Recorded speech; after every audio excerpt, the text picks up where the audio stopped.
Yellow Seat Podcast.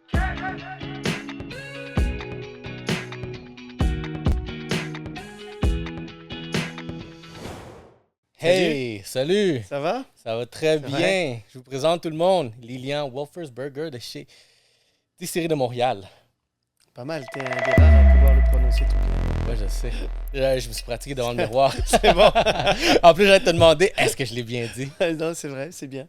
Mais hey, je te remercie d'être dans cette émission spéciale qu'on fait aujourd'hui. C'est du Yellow Sea Podcast. On s'est dit qu'on veut faire quelque chose de différent dans le sens que on veut que la marque, le branding derrière le podcast puisse se promener, voir des choses différentes, changer de décor, mais garder sa saveur, son authenticité. Puis c'est super intéressant d'avoir accepté notre invitation. On était content de vous recevoir. Mais avant tout, je voudrais remercier toi quand on s'est parlé la première fois. Je t'ai présenté le projet du podcast, comment ça allait être, puis tu as cru en nous. Tu as cru au projet, tu as aimé l'idée. Ouais, j'ai beaucoup aimé. Puis j'aime ça qu'ici, on se retrouve, je pense, j'ai calculé 5 mois plus tard. On est ici à On se était en revoir. plein Covid, Ouais. c'était vraiment... C'était avec les vous êtes masques. venus, je me rappelle, il y avait de la neige. Ouais, ouais. La voiture avait du mal à reculer pour qu'on puisse mettre des bouteilles dedans. Non, c'est Mais non, c'est c'est un beau excellent. projet, vous êtes bons les gars, il faut continuer. Nous on aime ça travailler avec le local. Et puis surtout, moi ce qui m'avait plu à l'époque, c'est que vous m'aviez dit, on a goûté des alcools et puis Vous étiez les meilleurs. merci. Ben, ça, en fait, tous les alcools qu'on a goûtés, c'était, tu sais, on en avait essayé une coupe, puis on est tombé sur Rosemont. Puis encore, une description que je fais beaucoup, pourquoi on a choisi de Rosemont, puis je voulais, tu sais, vraiment qu'on collabore ensemble, c'est que, comme dans un épisode, on avait dit que j'ai remarqué que vous avez des saveurs, des épices. C'est très différent en termes de recettes dans vos alcools. Puis je trouve que ça ressemblait beaucoup à notre personnalité en termes d'équipe, de podcast aussi. C'est vrai. Est-ce que c'est toi qui monte, qui fait toutes les recettes? Tout, oui. C'est moi qui fais toutes les recettes. Comment vient l'inspiration d'essayer de découvrir quelque chose de nouveau? C'est-tu difficile ou c'est juste qu'à un moment donné, tu dors puis t'es comme, hey, j'ai essayé cet ingrédient-là parce qu'il y a des, Ça, il y a des épices assez exotiques. ça dépend, je te dirais, ça dépend des alcools. Quand ça doit être boisé, ça va être le bois qui va dicter un peu OK? la ligne directrice. Comme un whisky, tu n'as pas beaucoup de marge. Tu Mhm. le veux boiser, tu dois le laisser 3 ans en tonneau. Après, tu fais des assemblages, tu vois un petit peu comment ça évolue. Mais tout ce qui est gin, là, c'est libre cours à l'inspiration. Quand c'est une vodka, tu dois te coller à la vodka. Ouais. Ça doit rien goûter, ça doit rien sentir, ça doit être clair comme de l'eau. Donc, il faut faire un alcool quasiment neutre, mais qui est agréable. Donc là, on a travaillé avec l'eau d'érable. On attend d'ailleurs J'ai la vu 6000 litres d'eau d'érable qui s'en viennent de Ouais, c'est la saison. la cabane à sucre des sucreries d'Argenteuil. Le monsieur Lalande est champion du Québec OK. en sirop d'érable. Et on a décidé de travailler avec eux. Et là, en ce moment, la sève est en train de monter. Et on a envoyé des tôtes là-bas. Et dès que c'est prêt, ils nous appellent, on envoie le transporteur. Et normalement, je l'attendais aujourd'hui, ça devrait arriver demain. Intéressant. Et donc, sur la vodka, tu vois, tu n'as pas vraiment de marge de manœuvre. Sur les autres vies de fruits, non plus, parce que tu dois... si tu fais une prune, ça doit goûter la prune. Si tu fais Mhm. une pomme, une poire... mais le gin est l'alcool Oui. qui te permet de pouvoir travailler les saveurs. Et puis, les rhums épicés. Où là, les rhums épicés, tu peux jouer avec. On en a deux. Ouais. La presqu'île, où c'est cannelle, gingembre. Où là, ben, ça te prend des vrais bâtons de cannelle que tu laisses infuser. Je sais pas si vous avez vu dans les cuves tout à l'heure. Là. Ouais, on s'est promené un peu. J'ai vu Et, à peu près comment c'était fait. Dans les cuves, on voit que les bâtons de cannelle infusent là. Pour le rhum épicé, c'est les épices qui sont dedans. Donc piment oiseau, cardamome, fenouil, sumac. Et je te dirais que pour revenir à l'origine de la question, est-ce que j'ai des recettes ou quoi on voit derrière là, tout ça c'est des tests. C'est des tests que je fais avec du jalapeno, avec Ah ouais. des piments, avec... donc chaque bouteille a ses tests, puis après je fais des assemblages, et après je le vois comment on doit le monter. Donc une fois que j'ai trouvé la maquette, en quelque sorte, la recette, mais après j'essaie de le faire, mais c'est très compliqué de partir d'une maquette et de dire qu'après tu fais 300 caisses. C'est comme en cuisine. Si tu fais un repas pour 5 personnes versus un repas pour 100 personnes, tu vas pas mettre x5 Mhm. de sel, x5 de poivre, tu dois l'ajuster. Et c'est là qu'est tout on va dire, l'art du distillateur, du bouilleur de cru, c'est d'être capable de faire une recette qui tienne la route sur un gros volume, mais qui aussi soit la même à chaque fois. Ça prend combien d'essais tu fais environ pour avoir une recette? Admettons, on prend le rhum épicé. Ouais. Combien de fois tu l'as essayé avant que ça soit lui que j'ai commercialisé? Le rhum épicé, j'avais déjà un background avant OK. qui me provenait du Sainte-Marie, parce que c'est moi le créateur du rhum Sainte-Marie. Puis ça, c'est des premiers qu'on a dégusté. Puis c'est Ouais. là qu'on avait essayé, je pense, le Sainte-Marie et il y avait le rhum épicé, exactement. Puis c'est là qu'on a découvert Rosemont. On regarde le label derrière. Il y en a un, je pense, le Sainte-Marie, il y avait ton nom, le Rosemont. J'ai vu le nom de Stéphane derrière, Ouais. ton associé.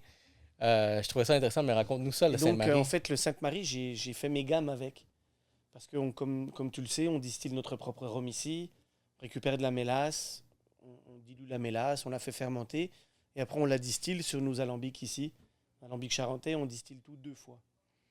Et donc, j'ai eu à travailler sur le rhum Rosemont pour faire un rhum épicé.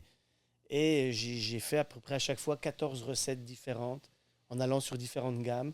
Puis à un moment donné, j'ai commencé à resserrer comme un entonnoir, Mhm. hein, à resserrer, à voir les ingrédients qui ressortaient, qui étaient agréables et tout et tout. Et puis, je suis arrivé sur une dynamique de 3 ingrédients, 4 épices. Et c'est comme ça qu'est née l'infusion de la canneberge. À l'époque, je mettais du cantalou. Ça, j'avais vu dans Sainte-Marie, je pense. Et, Hein. et puis après ça, ben, à l'époque, Sainte-Marie, c'était piment de la Jamaïque, donc poivre de Campote. Non, poivre de Szechuan rose. Le Campote, c'est OK. dans le Rosemont. Un poivre, le poivre de Szechuan, je m'en ennuie parce qu'il est vraiment agréable à travailler. Intéressant. Et donc, j'avais fait mes gammes. Donc, quand est venu le temps de refaire un rhum épicé, je savais c'était quoi, si tu veux, un peu les arômes Mhm, la et direction. les épices qui se mariaient bien, qui étaient agréables, qui ressortaient.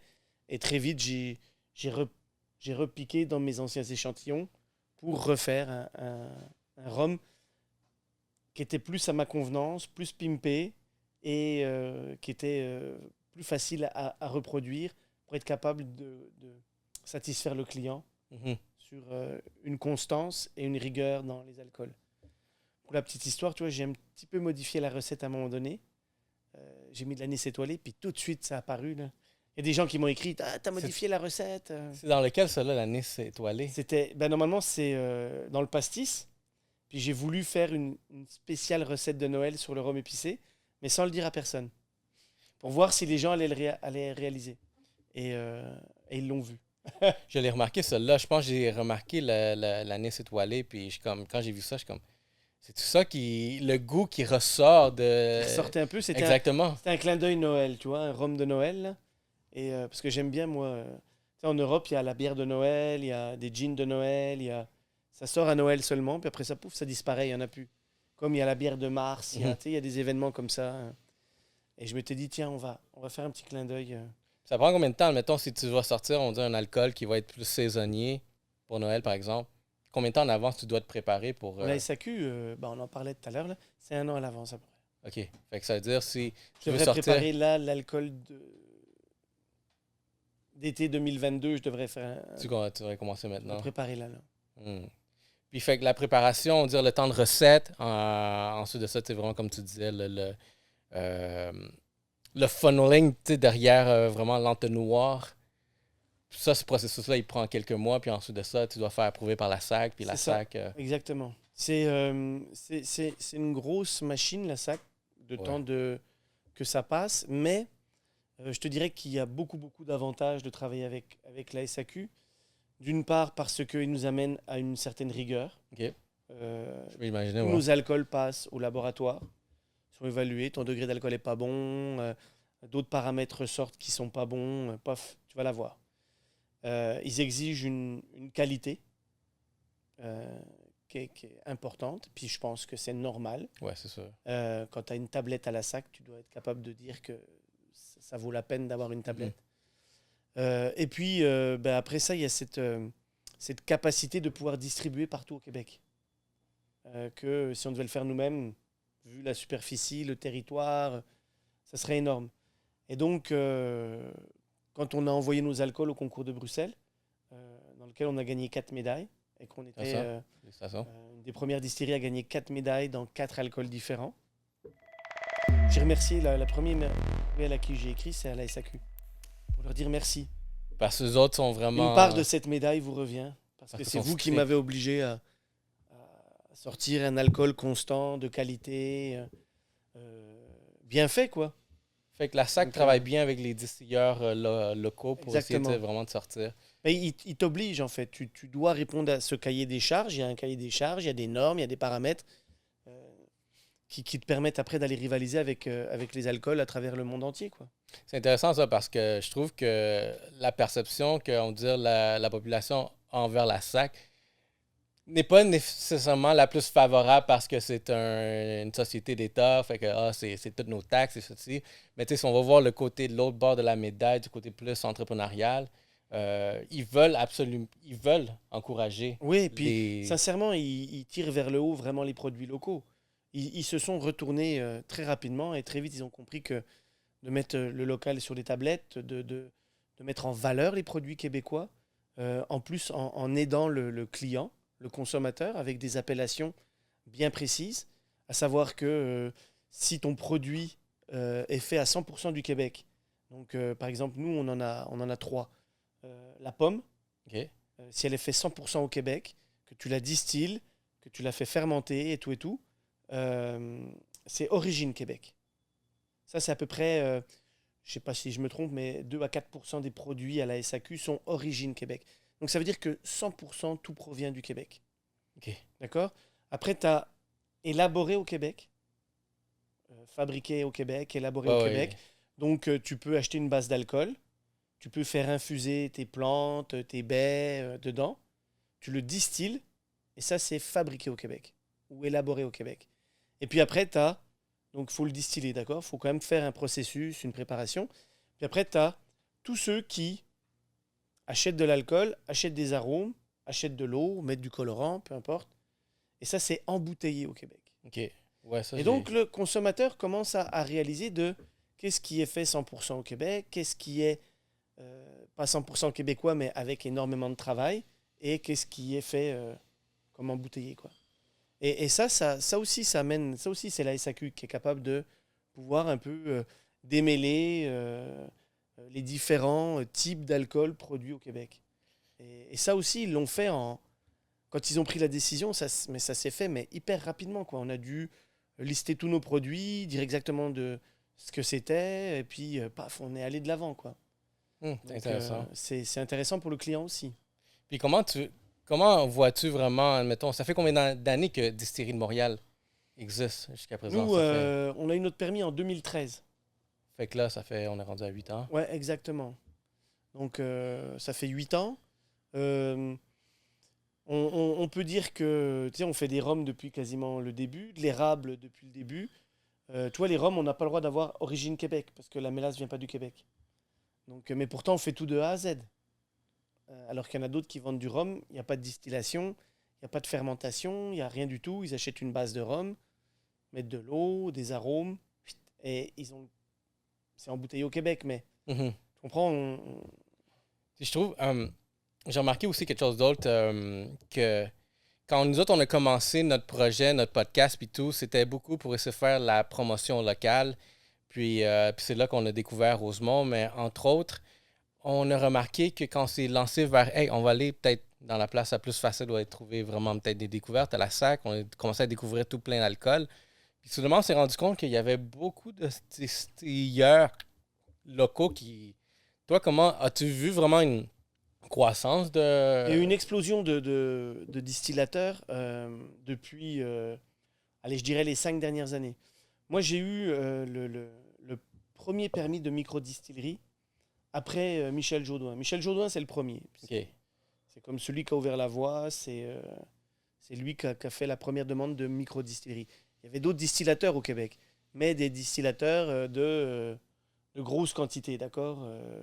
Cosby, C'est- qui font Capitaine Morgan, qui Ouais, font. ça, c'est les. D'accord? Et la microdistillerie, c'est vraiment Michel Jaudoin qui l'a amené. Et puis moi, j'ai eu une première microdistillerie dans les cantons de l'Est, à West Brom, avec mon ami de toujours. On a monté une microdistillerie et on a eu le permis DI 024. On est rendu, je pense, à là maintenant DI. J'ai vu l'autre jour 78 sur une bouteille. Ça, c'est le permis de distillateur. Donc ça veut dire qu'il y en a eu 50 après moi depuis que j'ai eu mon permis de distillation. Ça fait 2009. 2009. Puis là, je parlais à ton associé, j'ai parlé à Stéphane Dion. Je commençais à en apprendre un peu comment vous êtes venu. Raconte-moi l'histoire de comment vous êtes venu, parce qu'il m'a parlé de... Vous connaissez du secondaire. Il me parlait de l'université, en fait. L'université. L'université. Il m'a parlé de toi, tu étais la personne qui faisait des tests. Ouais, j'avais toujours des alcools sur moi. J'avais toujours des petites bouteilles, ça s'appelle des fillettes en France, là. OK. Et puis moi, je revenais de France, où j'avais monté un alambic ici, là, normalement, je devrais pas le dire. Mais je distillais au fond des bois avec un ami. Ses parents avaient un chalet je vais pas dire le nom. Mais on faisait ça, et on faisait ça toujours à Pâques, là. D'ailleurs, c'est pour ça que Pâques arrive, et je lui dis, on refait-tu une distillation clandestine comme on faisait avant, mais évidemment, avec tous les appareils que j'ai ici maintenant, on va plus le faire, mais c'était un peu la blague. Et j'allais distiller au fond des bois, du bleuet, de la canneberge, de la pomme, de la prune, de la poire. Parce que moi, c'est mon savoir-faire que j'ai de ma famille et que je fais depuis que j'ai 18 ans. Tu vois, j'en ai 46 là, et ça fait bientôt plus de 20 ans, 28 ans, que je réalise des alcools. Puis ça, c'est quelque chose aussi de tradition, comme tu dis. Genre, si je ne me trompe, ce que j'ai vu un peu sur les liens, ça vient de lointain, ton grand-père. Ouais, mon grand-père distillait déjà, mon arrière-grand-père distillait. C'est quoi qu'il distillait dans le temps? Dans le temps, il faisait exclusivement des eaux-de-vie de fruits. Donc, de la prune, de la pomme, de la poire, et après toutes les petites baies, qui est l'églantine, le sureau, le sorbier, la lisier, toutes des petites eaux-de-vie de fruits, du raisin aussi. OK. Et donc, des eaux-de-vie qui servaient à prendre en digestif à la fin du repas. Si je peux me permettre de faire une petite parenthèse, voilà Marc-Antoine. Marc-Antoine Raymond, plus connu sous le nom de Marquis pour les intimes dans le monde nocturne. Marc. On a fait venir un barman pour nous faire quelques cocktails quand même, parce qu'on va avoir soif à un moment donné, non? Ouais. Je suis curieux de savoir qu'est-ce que tu vas nous présenter. J'ai ramené une coupe de sirop de chez nous. OK. Ça va être assez versatile. On te laisse, selon ton inspiration, nous faire... J'avais ramené un sirop de peau de melon. Fait que je pourrais vous proposer un gimlet à la peau de melon avec le gin de Rosemont, si jamais ça vous intéresse. Moi, je vais pour tout ce que tu me donnes. Ça nous intéresse, certains. Moi, je suis définitivement ouvert. Mais quelque chose, c'est intéressant aussi, je me posais des questions. Pastis. Le pastis, alors en fait, moi je viens d'une région en France, OK. qui est la Franche-Comté, où il y a une très grande tradition des anisés, les alcools à l'anis. OK. L'absinthe était faite là avant, était fait en Franche-Comté, notamment à Pontarlier. Pontarlier, c'est là où est née la famille Émile Pernod. Pernod, le fameux Pernod Ricard, OK. vient de Pontarlier. Donc, ils ont toujours travaillé l'anis. Puis l'absinthe va être interdite de production par l'État français parce que dangereuse pour la santé, parce que dans l'absinthe, il y a une molécule qui s'appelle la thuine. Et la thuine est une molécule qui peut te rendre un peu fou. Ça, c'est lui qui faisait comme hallucinogène. Mais sauf que, pour la petite histoire, il faut quand même résumer qu'il la buvait à 90 degrés. OK. Donc, tu as beau mettre de l'eau... à un moment donné, quand tu t'envoies 3-4 verres, c'est sûr que tu vas halluciner. Mais bon, ça nous a donné des tableaux à la Van Gogh, ça nous a donné des poèmes de Baudelaire, ça nous a donné l'Assommoir de Zola. Aller dans les autres mondes, il faut explorer. Donc voilà.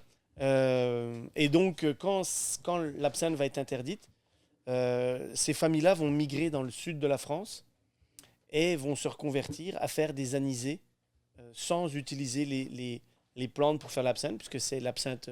Il y a la Grande Royale, il y a 2 plantes pour faire l'absinthe, et vont aller utiliser les anisés qui existent dans le sud de la France, dont l'anis vert, la badiane, l'anis étoilé, il y a un peu de fenouil et la racine de réglisse. Et donc, moi en Franche-Comté, il y a certaines familles qui sont restées, qui ont continué à faire des eaux de vie de fruits, mais aussi des anisés, et notamment l'anis Pontarlier. Et l'anis Pontarlier, si tu veux, c'est un peu le concurrent de Ricard. Sauf qu'à la différence de Ricard, qui est un assemblage de différents anisés, l'anis Pontarlier est juste fait d'anis vert. OK. Et donc, j'en apprends. J'ai une tradition d'anis dans la famille qui fait qu'on a tous bu. Ça s'appelle un pont. C'est un anis pontarlier. Quand tu vas au bar, tu dis 2 ponts pour toi et ton chum. Là, puis le barman, il sait qu'il te sert un pont. C'est Armand Guy qui fait ça comme Puis un pont, c'est quoi? C'est comme un shot? c'est comme non, c'est comme un pastis. Donc tu le Ok. mets, tu mets un volume de pont pour 3 volumes d'eau ou 4 volumes comment tu l'aimes quoi. Puis c'est combien de pourcentage? Il est à 45% d'alcool. OK. OK, fait que c'est bon. Fait que... Puis ça, j'avais vu peut-être la bouteille que vous avez, la pastis. Ouais, nous c'est le pastis de Montréal Mm. Puis vous le mélangez avec de l'eau. avec de la- l'eau et de la glace. C'est tout? C'est tout. Ça goûte quoi? Je suis curieux. Ça J'ai goûte pas... l'anis. Bah, on va t'en faire goûter un On va verre tout après, goûter là. aujourd'hui. Hein. On va tout Faut- goûter. C'est à l'anis pontarlier. Je sais pas si on a du pastis ici. Ah ouais, on en a un là. On pourra. Marc-Antoine va pouvoir nous faire quelques pastis. Parce qu'au début, je regardais ça, je me posais, parce qu'on dirait que c'était dans une bouteille de vin. Je suis comme, vous êtes-tu rendu dans le vin aussi? Non. Donc le pastis, en fait, le pastis, il doit être dans une bouteille un peu foncée parce que sinon, tu sais que la lumière oxyde les alcools. Normalement, tous les Ah. alcools devraient être dans des bouteilles foncées. Hein. Ah, que- j'en apprends. Parce que la lumière oxyde ton alcool et tu perds à la fois de la couleur, de la saveur. Donc c'est pour ça qu'on devrait tout le temps être en bouteille foncée. Et donc le pastis, en fait, c'est la boisson que tu bois l'été en jouant à la pétanque barbecue. Hmm. Et quand tu vas au parc La Fontaine, tout ça, là, c'est tous ça. des buveurs de pastis. C'est ça qu'on va voir sur les tables de la fontaine. On s'en va vers Heureusement. ça, là. Je donne une info pour cet été, là. Ah. La distillerie de Montréal va envahir les parcs de pétanque. D'ailleurs, je vais même venir défier les joueurs de pétanque. Fait que toi, t'es un pro. S'ils gagnent, ils gagnent une bouteille de pastis. Fait que ça, c'est ton sport. C'est mon sport. Ah, that's it, that's it. C'est mon sport. Tout français, normalement. Ça, Non, mais c'est- j'ai des amis, notamment un ami breton, Serge, là, qui est un fan de pétanque, avec qui je vais aller écluser les parcs. On va aller un peu provoquer les jeunes comme les vieux. Tout le monde joue à la pétanque. C'est intéressant, ça. Je vais aller voir ça. Puis, tu sais, vous ici, là, en ce moment, où est-ce que vous êtes, où est-ce que vous dirigez avec Rosemont? Parce que je trouve que la marque commence à sortir. Avec- la variété. Ouais, C'est avec quoi les Rose- prochaines étapes? avec les prochaines étapes, avec Rosemont, on veut surtout être capable de s'établir comme une maison qui fait pas de concessions. C'est-à-dire qu'on coupe jamais les coins ronds. Si l'alcool est pas bon, ça sortira pas. Si moi j'en suis pas fier, il sortira pas. Et surtout, on veut être capable de devenir une référence à la fois sur les rhums, à la fois sur les gins, la vodka, le pastis. Être capable de montrer que au Québec, on n'a rien à envier des alcools internationaux. Mhm. Et que non, on ne pourra jamais faire un cognac parce qu'on n'a pas les raisins pour, mais on est capable de faire une tequila. Mais c'est intéressant, ça. Vous la fait goûter. On Chaplo. est capable. Ouais, le chaplo. Chaplo. On est capable de faire un pastis. On est capable de faire une vodka. On est capable de faire des gins. Et surtout, on est capable de faire des rhums. Et où la distillerie s'en va, c'est que on a un chai. Donc un chai, c'est là où on met les tonneaux. Mhm. Vous avez vu tous nos tonneaux à l'entrée. Ouais. Là. On en a plus de 150. Et on en a encore 150 de l'autre bord. Et l'idée, c'est d'être capable de laisser vieillir nos alcools maintenant aussi. Et puis de sortir des small batch en produits exclusifs où on va sortir un rhum 5 ans d'âge, un rhum 7 ans d'âge, un rhum 10 ans d'âge.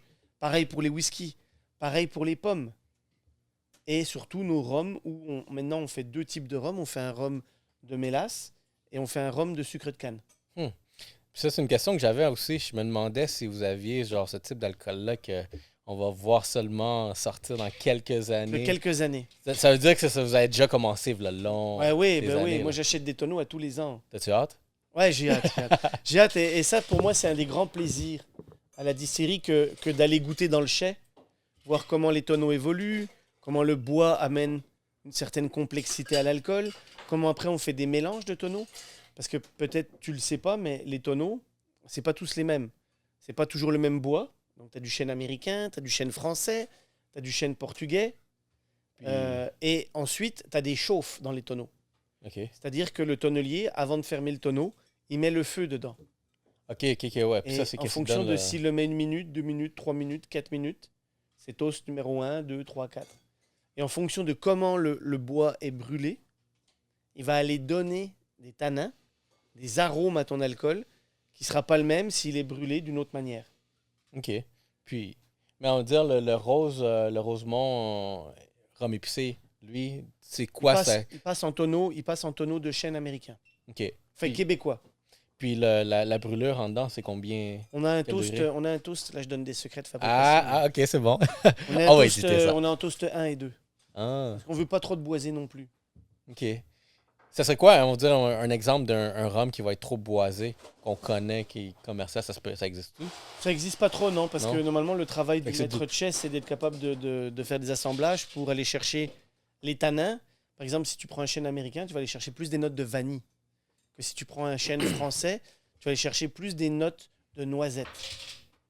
Quelque chose que j'ai remarqué aussi dernièrement, puis ça, je prends, on va dire, des microbrasseries dans les alcools, les bières de microbrasserie, c'est que maintenant, ils commencent à afficher avec quoi tu peux manger, on va dire, ce type d'alcool-là. Ouais. Est-ce que vous avez quelque chose comme ça ici, chez Rosemont? On a des accords mets spiritueux.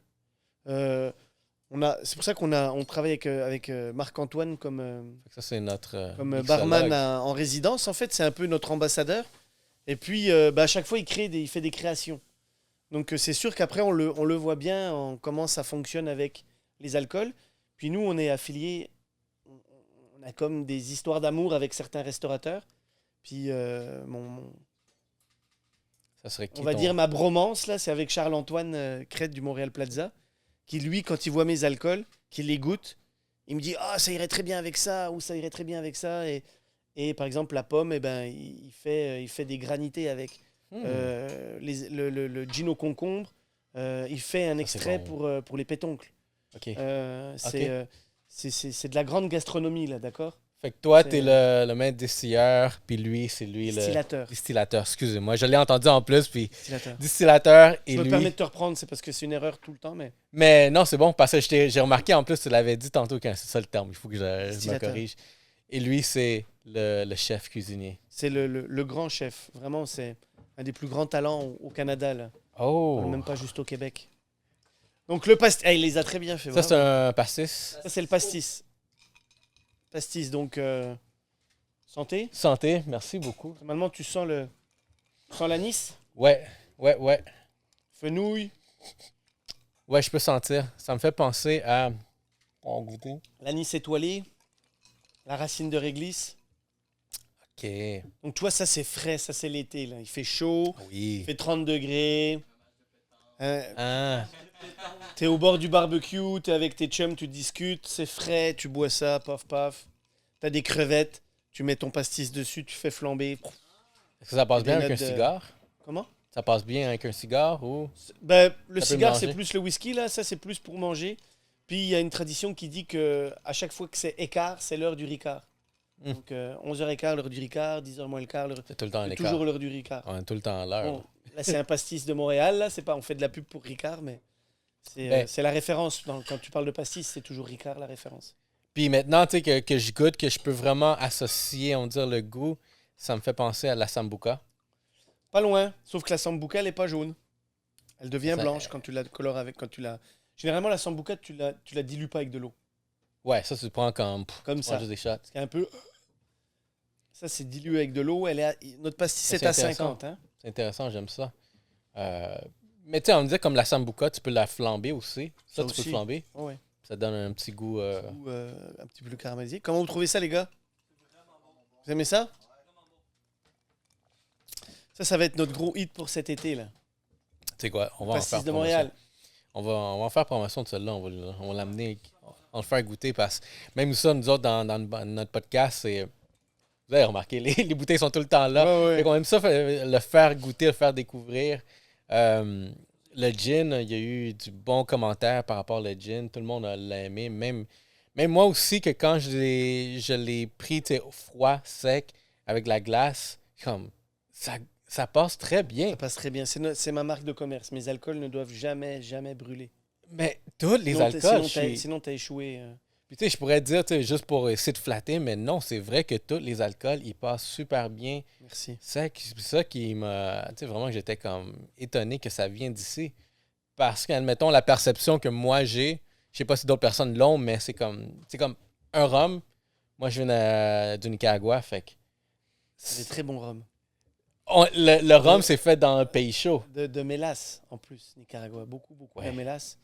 Ils font des super rhums. C'est... Ouais. C'est ça. C'est juste assez Stéphane, là, tu sais. Stéphane, lui, grand fan de rhum, fan des Antilles. Il m'a fait venir la première fois un tonneau de mélasse.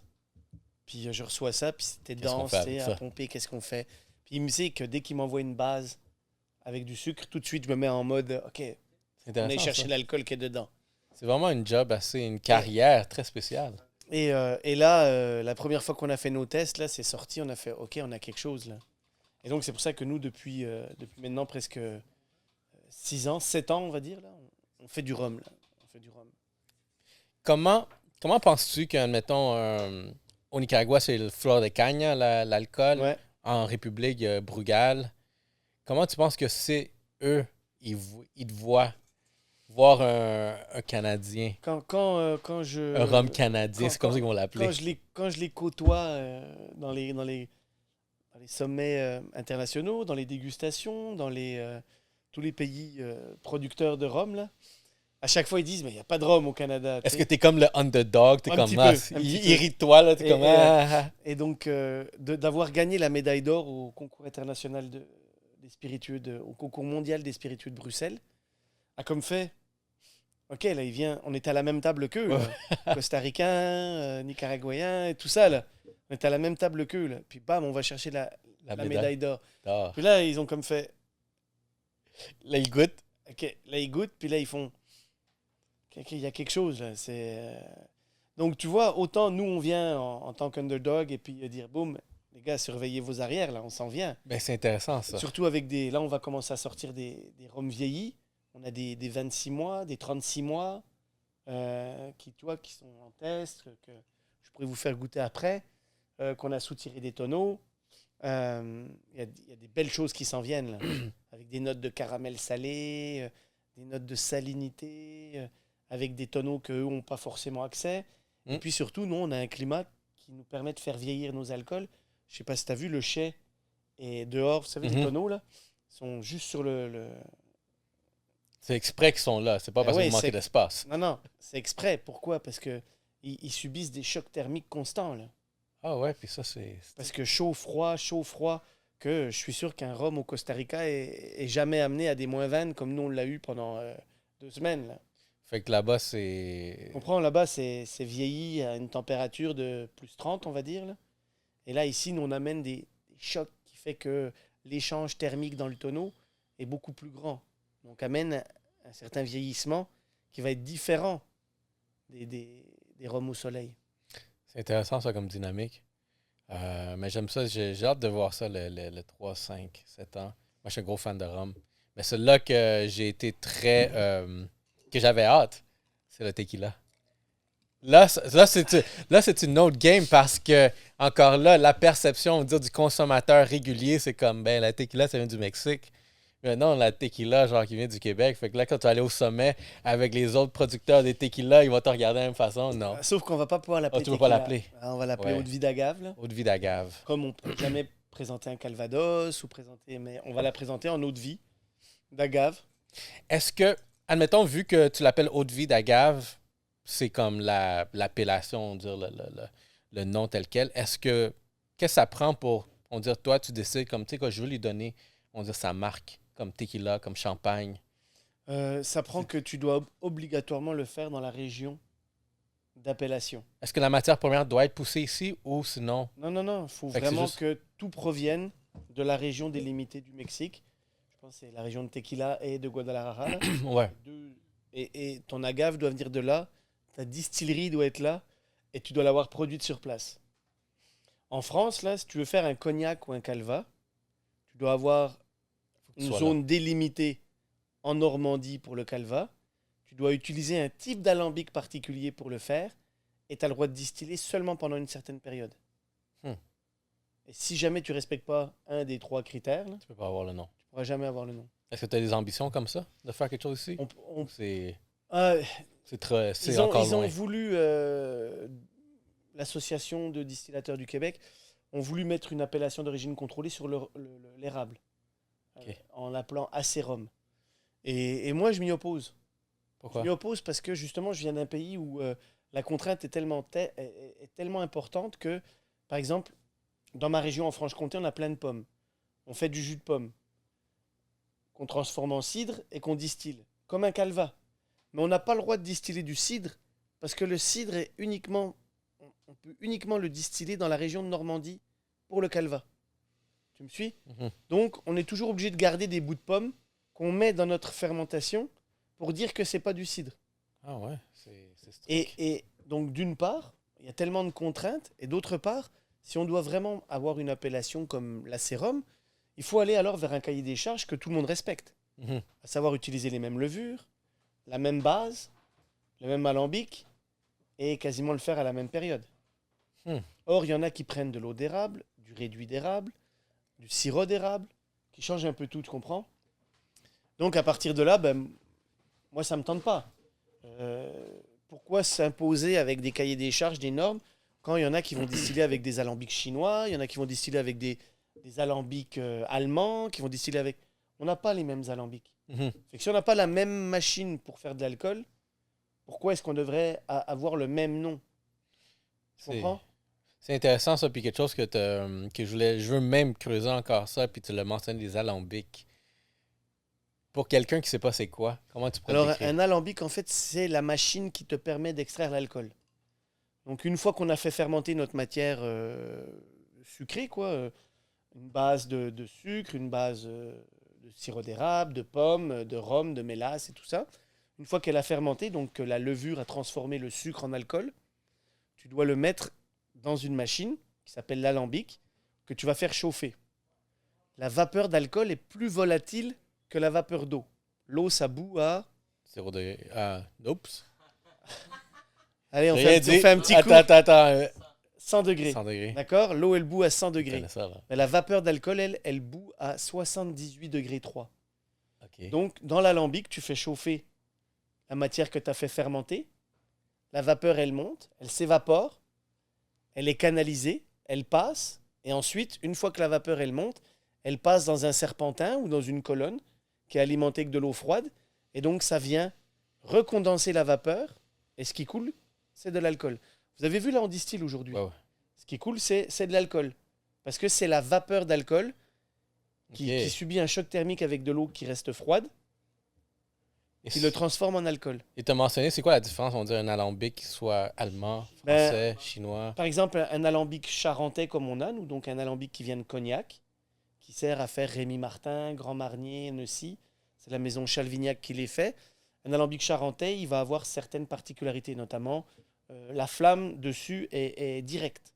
Donc on chauffe directement la casserole, la cucurbite, la marmite. Et on doit tout distiller en 2 fois. On distille une première fois, on obtient ce qu'on appelle les brouillis, et on redistille tous les brouillis pour aller chercher ce qu'on appelle le cœur de chauffe. Un alambic charentais, il est fait 100% cuivre. C'est du cuivre de A à Z. Après, tu as d'autres alambics, comme des alambics chinois, qui eux vont être en grande majorité juste du stainless, puis quelques endroits du cuivre.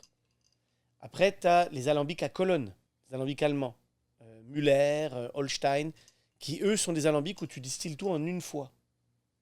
Parce que ça passe par plateau, ça concentre ton alcool, puis tu le distilles en une fois. Puis après, tu as des espèces de trucs hybrides qui viennent de Pologne, qui viennent... Et personne n'a le même type d'alambic. Nous, notre alambic, là, le gros que vous avez vu, il est unique. Il n'y en a pas d'autres ailleurs en Amérique du Nord. L'autre alambic qu'il y a, pour l'instant, il y en a un aux îles de la Madeleine et un en Gaspésie. Fait que ça, c'est unique. C'est unique, c'est unique. Vous en avez combien ici? On en a 3. 3. Alambics. Intéressant.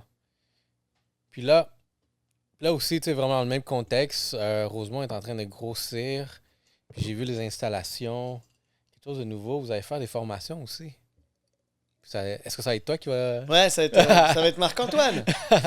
Ça va être ça, Ça le va chef? être des cours de formation. Avant, je donnais des cours sur la distillation, tout ça. Fait que je vais passer de temps en temps pour expliquer comment ça marche. Les gens vont pouvoir venir voir la distillerie, goûter. Puis surtout, Marc-Antoine va pouvoir expliquer c'est quoi les assemblages, comment ça fonctionne. Et ça va bientôt faire presque 1 an que tu es rentré en pleine Covid. qui travaille avec nos produits. Donc, il sait exactement comment marier nos alcools pour faire des cocktails. Ça, c'est un monde qui, pour moi, est totalement étranger. Tu vois, je peux te faire un pastis parce que c'est de l'eau, des glaçons. Mais après, tu vois, juste, il a dit qu'il allait faire un gimlet, là. Ouais, j'ai sirop de peau de melon, dans le fond. Moi, j'ai beaucoup travaillé dans la récupération des ingrédients. Par exemple, l'été, justement, on parlait manger. Tu achètes un melon, tu manges de la chair. La peau, on a souvent tendance à l'acheter. Fait que moi, ce que je fais, c'est que je la rince. Je la mets dans un bac avec du sucre. Puis, il y a tellement d'eau dans la peau que ça vient Ça liquifier fait. le sucre. Fait que ça fait un sirop maison avec de quoi que tu as rejeté. Puis après ça, tu mélanges avec du sucre, du gin au concombre, préférence. Puis tu shakes un peu dans une petite coupette. Ça fait C'est sûr, j'aimerais ça avoir un segment sur la mixologie. Des fois, j'aime ça niaiser dans mes médias sociaux pour ceux qui me connaissent. Mais c'est rien de sérieux. C'est comme moi, je suis très amateur, mais Mais là, il me parle c'est un de. pro, là. T'as fait, Exactement. Là, moi, je suis même pas là. il a fait des compétitions et tout, là. Moi, j'allais faire une formation ici. Au moins pour être plus legit là, sur les Ouais. vidéos. Là. Ça va devenir quasiment un événement de venir ici à la distillerie. Tout à fait. Ou un espèce de musée.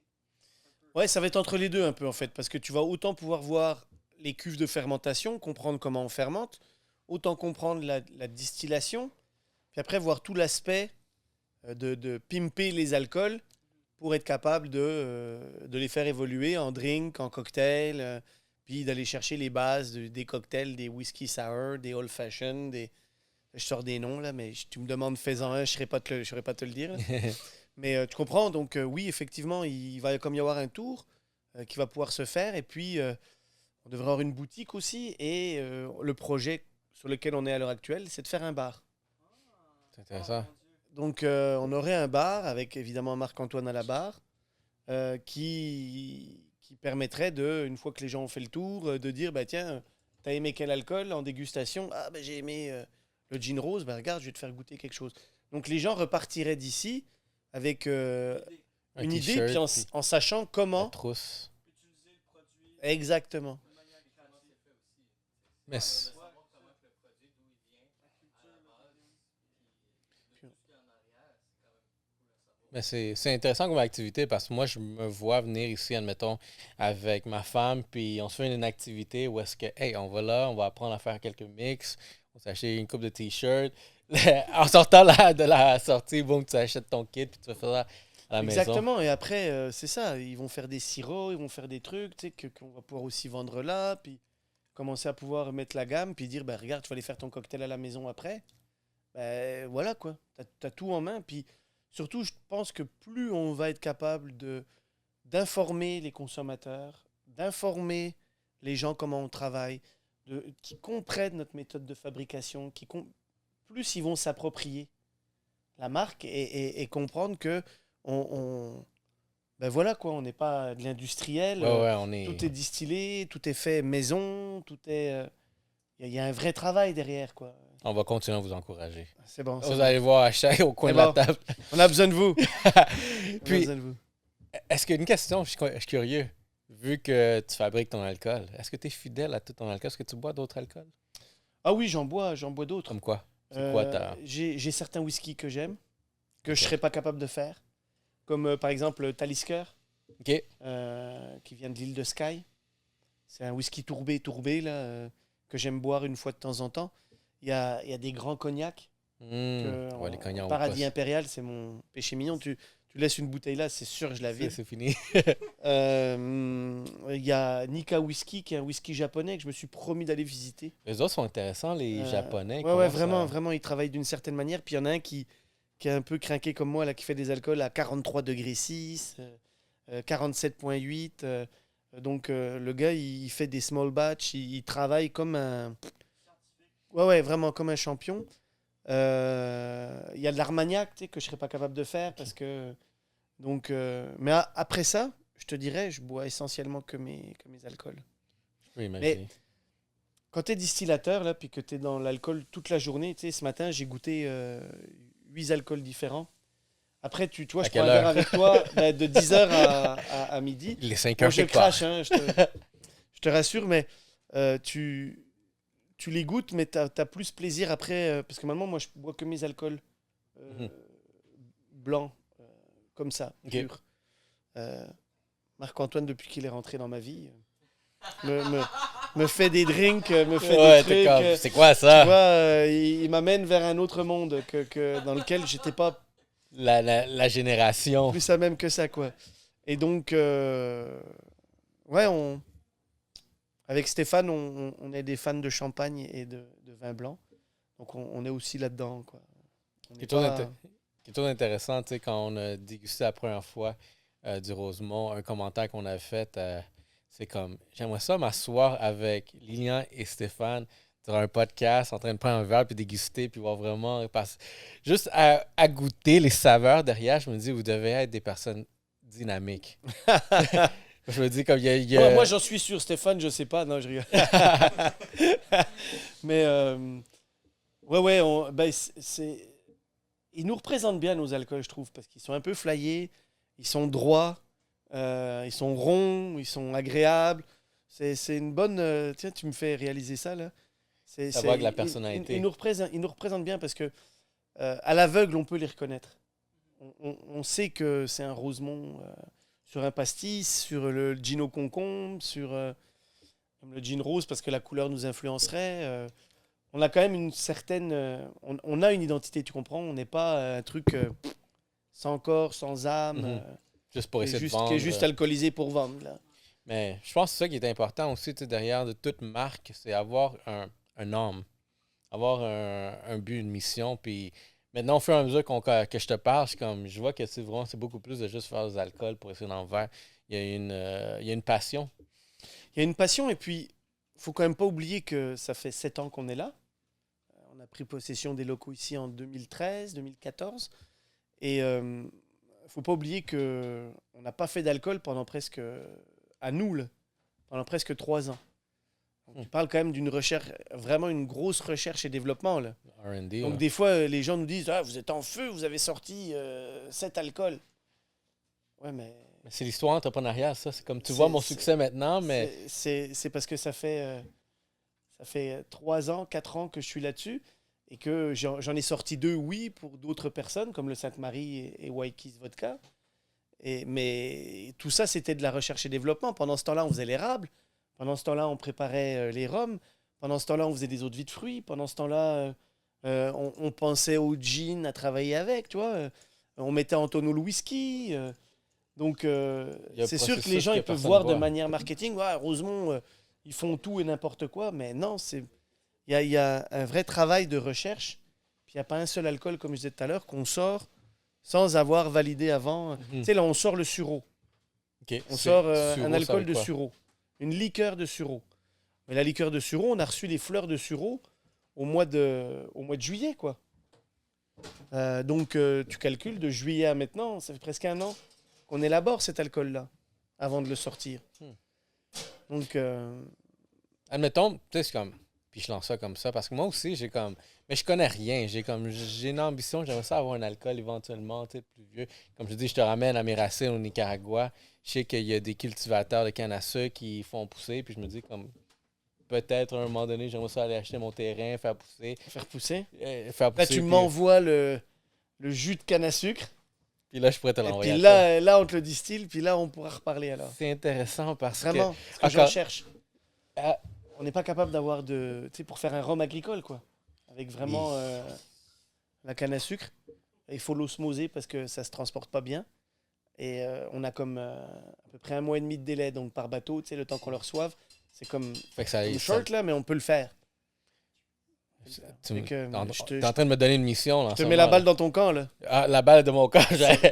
Parce qu'en plus, ma femme est dominicaine, je suis nicaraguayen. En plus? Puis, ouais, on Ah, a c'est les bon. deux mondes. Fait que nous, Ouais, t'as les deux vraiment, alcools vraiment. derrière. Là, fait que c'est quel le meilleur?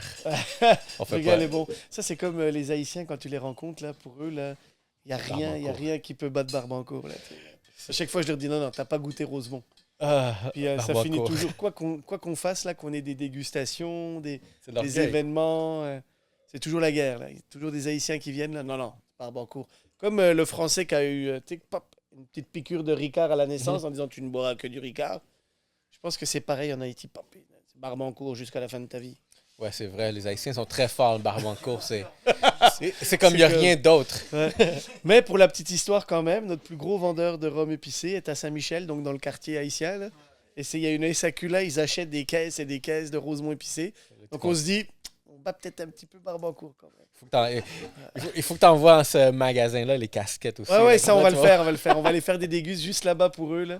C'est intéressant. Le rhum blanc, genre en mode tiponche. Ouais. J'ai connu Rosemont pour la première fois au bar Saint-Denis. Ouais, J'ai vraiment aimé. c'est bien, hein? Ouais, ça m'a fait un retour voyage en Martinique. J'étais comme, oh my god. Je l'ai pas essayé. le blanc. Émilie et Dave du bar Saint-Denis, c'est nos amis. Là. On travaille avec eux régulièrement.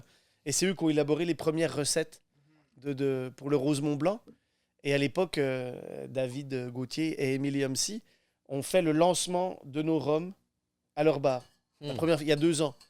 Et Dave a fait un truc de fou. Il a pris un bateau en glace. Mais un bateau de glace de...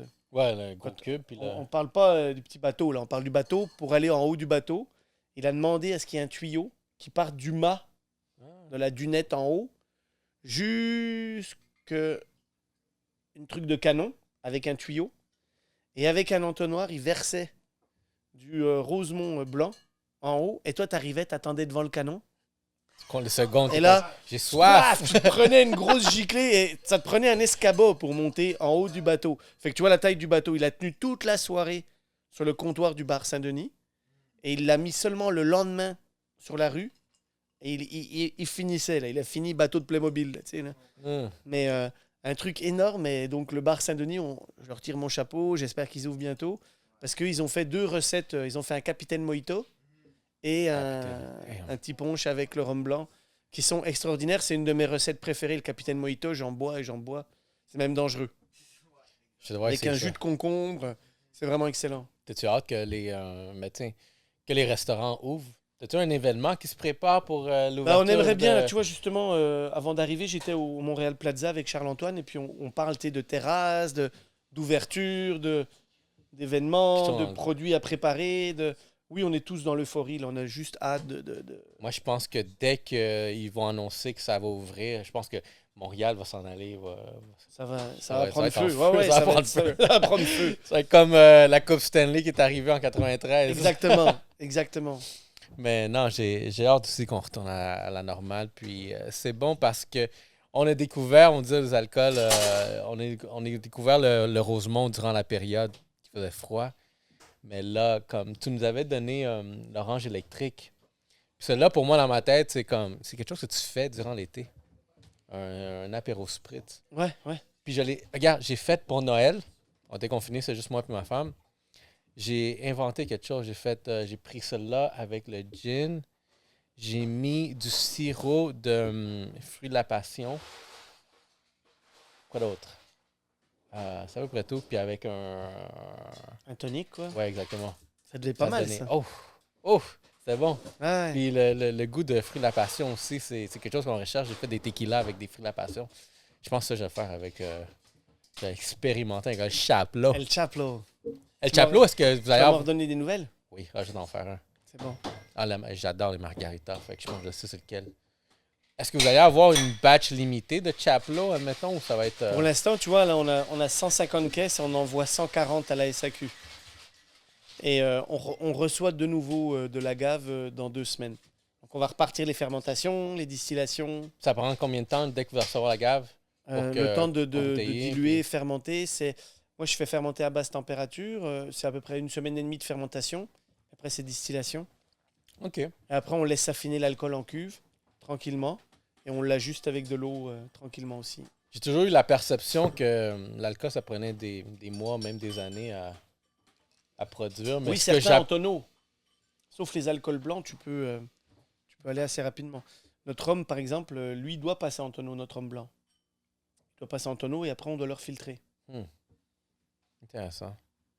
OK, ben regarde, on achève bientôt. C'est la fête de ton fils aussi. Est-ce qu'il va prendre la relève après? Lui, il a 6 ans. Est-ce que tu voudrais qu'il prenne la relève? Ah, moi, je le fais pour eux, oui. J'aimerais, mais je veux pas mettre la contrainte à mes enfants de dire que tu as le fardeau, mon fils, tu devras reprendre la Tu veux distillerie. que ce soit naturel. Je veux que ça soit naturel. Je veux qu'ils aient la même passion que moi, puisque moi, c'est une passion qui m'est venue de ma famille. Ton père, il le faisait aussi? Mon père ne faisait pas, mon grand-père. Ton père, Mes oncles faisaient. OK. Mon père aidait, participait, mais c'était pas. Il est parti à boire. On va pas. Ouais, exactement. Mais c'était pas un tripeux de dire je fais de l'alcool, tu comprends? Ouais. Autant mes oncles l'avaient, mon grand-père, mon arrière-grand-père était lui à fond là-dedans. Puis j'ai un grand-oncle qui, lui, il y a des histoires de pendant la Deuxième Guerre mondiale, En train de produire. ouais, beaucoup d'histoires là-dessus, sur mon grand-oncle. D'ailleurs, toute ma famille me dit, c'est toi qui a récupéré ces gènes, là. Tant mieux. Et Intéressant. lui, il faisait cueillir, il était instituteur. Non, en fait, il était curé, mais instituteur aussi au village, quoi. Et il prenait les enfants pour aller cueillir. Donc, il les emmenait. OK, aujourd'hui, on cueille de l'églantine. Tout le monde cueille de l'églantine. OK, aujourd'hui, on cueille des mûres. Tout le monde cueillait des mûres. Et tout le monde savait que c'était juste pour faire des ouvriers. Il n'y avait pas de confiture, là. On peut-tu essayer? Ouais. Et donc, je te dirais que j'ai pas le goût qu'ils aient le fardeau de dire tu devras reprendre. Mon fils, c'est comme je veux qu'ils soient libres, qu'ils aient envie de faire ce qu'ils veulent. Mhm. La porte sera toujours ouverte pour eux, mais elle est ouverte seulement s'ils sont passionnés. Tu prends pas ça par dépit ou parce que tu te dis tiens, tant qu'à faire, je sais pas quoi faire, je vais faire ça. Non, tu le fais parce que tu en as envie. Parce que sinon, il n'y aura pas d'âme dans tes alcools. Mhm. Si tu n'aimes pas ton produit, si tu crois pas dans tes alcools, si tu n'aimes pas faire de l'alcool, C'est vrai, tu auras ça. un alcool La passion, encore une fois. qui aura pas d'âme. Ça sera pareil pour le sport, ça sera pareil pour l'écriture, pour l'enseignement. Et ce que je dis toujours à mes enfants, c'est peu importe le métier que tu fais, si tu le fais parce que tu l'aimes. Tu le fais, ouais, exact. Et tu le fais bien. Que tu sois plombier, mon fils, électricien ou cordonnier, là, tu le fais bien. J'aurais quelques questions, puis on pourrait en finir là. Peut-être une dernière chose aussi, j'aimerais. Une tendance que moi, j'ai aimé beaucoup dernièrement, les sans-alcool. La fête est plus folle. J'ai- C'est une pub en France, je sais pas si vous connaissez, La c'est fête Mister Cocktail. Là. Sans alcool, la fête est plus folle. Mister Cocktail. Est-ce que c'est vrai? Non. Selon moi, hein, je sais pas, tu peux me mettre toute une soirée à la limonade et puis tu me mets un peu de vodka dans la limonade et je pense que la soirée, elle s'emballe un petit peu. Mais je crois qu'il y a comme une espèce de vague tournante. Pour être honnête, j'ai goûté. J'ai une copine qui m'a amené des sans-alcool. On va faire un petit placement de produit. De chez Rachel Berry, ça s'appelle Cleaver. Je connais pas. Et c'est la essayé première beaucoup, fois puis- que je goûte un sans-alcool qui est hallucinant. Vraiment, là, c'est comme... Moi, j'aurais remis une petite goutte d'alcool, tu vois. Mais Cleaver, là, en tonique, baie de genièvre et tout, c'est comme... je me suis dit, elle m'a apporté ça début mars. Et je dis, pourquoi tu m'as pas apporté ça avant? Je viens de faire le mois sans alcool, tu sais. Ça m'aurait aidé à... comme... Et ils font un mojito. Bon, il y a un peu trop de menthe, mais sinon, c'est nickel. Sérieux? C'est nickel. C'est la grande vague. Est-ce Pense qu'on que ça va doit... durer? Est-ce que moi, je dois aller là en tant que distillerie? Tu vois, là, je dirais que j'essaie de taper partout puis de faire, Ben, ça, c'est pas une... faire de l'argent. fiction. Si je le fais parce que T'es passionné, il y a quelque chose vraiment que tu veux j'ai vraiment- envie de... Oh! Oh, mon Marc-Antoine! Marc-Antoine Raymond. Marquis pour les intimes. Je vais finir ça après. Ça, c'est intéressant. C'est cool. Ça sent le concombre. Ouais, on a sirop de peau de melon avec gin concombre et jus de lime. Fait que c'est vraiment bien simple. On appelle ça un gimlet dans le fond. Fait que ça va être un gimlet au peau de melon. Vraiment simple. Tu vas avec 2 parts de gin, une part de sirop, Oh! une part de lime. Oh! La palette de saveurs. C'est là. bon, ça, hein? Oh, ouais! On part par le Oh, concombre mon dans Dieu. la bouche, on finit avec melon. C'est hallucinant, ça, Marc-Antoine. Ça goûte le début. On peut voir que le printemps Petite est lime arrivé. déshydratée et tout. Ouais, Ouais, c'est non, le exactement. printemps. La lime, c'est le concept. Attends, il Ouais, faudrait que je Ronaldo, prenne ça santé. ici. Hey, Content de santé, vous avoir, santé. les gars. Ça fait super Vous plaisir. savez que ça peut Merci devenir beaucoup. votre annexe B, hein, aussi ici, si vous voulez. Vous êtes les bienvenus quand vous voulez. Je pense que je vais laisser les autres, puis je vais les laisser si j'allais me chercher d'autres. Non, mais c'est offert de bon cœur. On était content de vous recevoir aujourd'hui. Là, c'est comme J'apprécie beaucoup. Puis... ce matin avec le meeting et Stéphane. Ils viennent aujourd'hui. Ah, c'est cool. Parce que la dernière fois, on s'est vu vite. Ouais, avec le masque. C'est quand même Marc-Antoine ça, était à la chaîne d'embouteillage Ouais. d'ailleurs. Exactement, on s'est Ouais. croisés vite. Julie était là. Ouais. Charlotte à Julie. Je m'attendais aussi de la voir ici parce qu'elle est super dynamique comme Ouais. personne. Elle puis est je à- suis elle est à Québec, Julie. Là. Julie, on te salue. Shout-out Julie, elle va aimer ça. Est-ce qu'elle va revenir? Elle va sûrement revenir, oui. Oui, elle cherche un appart à Montréal. Si des gens ont un appart, mais qui acceptent un bébé chien Hmm. avec Gus, Gus. un petit golden. Comment? Ben, yeah. Tout d'abord, tu sais, vraiment pour faire le tour de tout ça, j'ai bien aimé vraiment comment tu nous as décrit. Moi, j'en ai appris beaucoup. Je sortir d'ici beaucoup plus cultivé sur l'alcool. Je pense que tout le monde consomme l'alcool, mais personne ne sait qu'est-ce qui se passe derrière. Tu m'as beaucoup allumé, tu m'as éduqué sur ça. Puis ça revient encore le principe de ce qu'on veut faire avec le podcast. Pouvoir éduquer, pouvoir promouvoir et pouvoir vraiment enrichir l'entrepreneuriat. Tu nous as parlé vraiment de, OK, les saveurs, vraiment le début de Rosemont. Il y a aussi quoi d'autre? Qu'est-ce qui s'en vient avec Rosemont? C'est un beau produit. C'est un Merci. bel business. Puis je suis très fier vraiment d'être Merci, ici. puis Que, on- tu sais, on- vraiment, On pourra dire que vous étiez là dès le début. oh ouais. Ouais. Ça veut dire- on va dire la même chose aussi. C'est bon. Et merci à tous. Donc, n'oubliez pas, allez liker la page d'Hystérie de Montréal, Yellow Sea Podcast, baby. Vous savez comment on le fait. On va voir ça. J'ai hâte de voir les mini-clips aussi qui vont sortir aussi. Je te remercie encore pour l'invitation. Merci à Marc pour les drinks. C'était super. Et on se voit à la prochaine.